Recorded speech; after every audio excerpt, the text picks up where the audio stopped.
तर शुभम गुप्तांच्या कार्यकाळाची चौकशी करा अशी मागणी केलेली खुद्द अंबादास दानवे यांनी। एबीपी माझाच्या बातमीची विरोधी पक्षाने देखील दखल घेतलेली आहे। ओएसिस फर्टिलिटीच्या तज्ञांनी IVF उपचार पद्धतीद्वारे 1 लाखांहून अधिक जोडप्यांना मातृत्व प्राप्तीचा आनंद दिला आहे। मोफत अपॉइंटमेंट बुक करण्यासाठी आजच संपर्क साधा। शुभम गुप्तांच्या कार्यकाळाच्या चौकशीची मागणी त्यामुळे आता अंबादास दानवे यांनी केली आहे।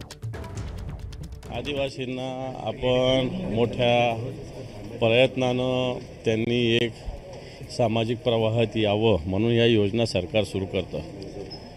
एखाद्या साध्या कार्यकर्त्यांनी वगैरे काही केलं तर आपण समजू शकतो, पण मोठ्या अधिकाऱ्याने असं करणं वाटतं आपण कोणत्या दिशेने जातो याचा विचार केला पाहिजे आणि या अधिकाऱ्यावर कडक कारवाई झाली पाहिजे आणि याच्या काळातल्या पूर्ण कारभाराची चौकशी झाली पाहिजे। एबीपी माझा, उघडा डोळे बघा नीट।